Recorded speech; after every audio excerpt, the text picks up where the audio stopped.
الحمدللہ وحدہ والصلاۃ والسلام علی من لا نبی بعدہ وبعد۔ اولاد میں سے اگر کوئی نافرمان ہو جائے یا کوئی بہن بھائی یا عزیز رشتہ دار ایسا ہے جس نے کوئی برا کام شروع کر دیا، چوریاں یا ڈکیتیاں شروع کر دیں،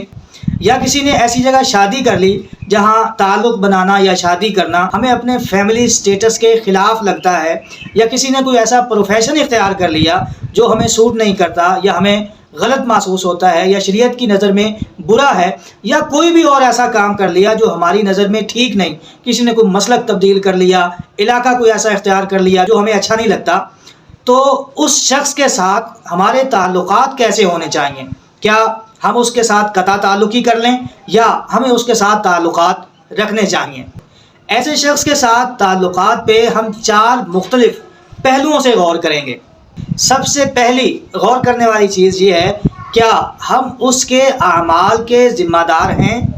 شریعت اسلامیہ نے ہمیں کسی کے اعمال کا ذمہ دار نہیں بنایا۔ میں جو اعمال کر رہا ہوں میں اپنے اعمال کا ذمہ دار ہوں، لا تزر وازرۃ وزر اخری، کوئی کسی کے اعمال کا ذمہ دار نہیں، کوئی کسی کا بوجھ نہیں اٹھائے گا، نہ دنیا میں نہ آخرت میں۔ میرا بھائی جو جرم کر رہا ہے، میرے باپ نے جو جرم کیا، میری اولاد نے جو برے کام کیے، میں ان کے اعمال کا ذمہ دار نہیں ہوں۔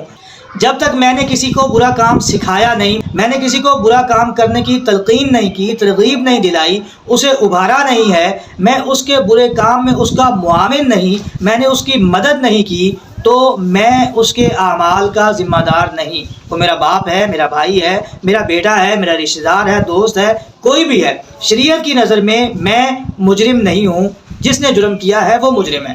میں تب مجرم بنوں گا جب میں اس کے جرم میں ساتھ شریک ہو جاؤں، کسی بھی طرح میں اسے وہ کام سکھا دوں، اس کے ساتھ مدد کر دوں، اسے وہ کام کرنے پہ ابھاروں، پھر میں اس کے عمل کا نہیں، اپنے اس عمل کا ذمہ دار ہوں گا جو میں نے جرم میں اس کی مدد کی ہے۔ جب میں نے کسی طرح جرم میں اس کی مدد کر دی تو پھر میں اس مدد کی وجہ سے اس کے جرم میں شریک ہو گیا، پھر مجھے اس کی سزا میں بھی شریک کیا جائے گا، ورنہ میں کسی کے جرم کا ذمہ دار نہیں ہوں۔ ہمارے ہاں باپ کے جرم میں بیٹے کو اٹھا لیا جاتا ہے، بیٹا جرم کر دے تو باپ کو اٹھا لیا جاتا ہے، بھائی کی جگہ پہ بھائی کو، دوست کی جگہ پہ دوست کو اٹھا لیا جاتا ہے۔ یہ ہمارے سسٹم کا فالٹ ہے۔ شریعت اسلامیہ ہمیں کسی کے جرم کا ذمہ دار نہیں بناتی۔ اگر کوئی ہمارے نظام کے اس ظلم سے بچنے کے لیے کہ کسی کے اعمال کی وجہ سے مجھے نہ اٹھا لیا جائے، کوئی کسی کو آگ کرتا ہے یا اعلان برات کرتا ہے اخبار میں، یا کسی جگہ بھی کوئی اعلان دیتا ہے کہ میں اس کے اعمال کا ذمہ دار نہیں،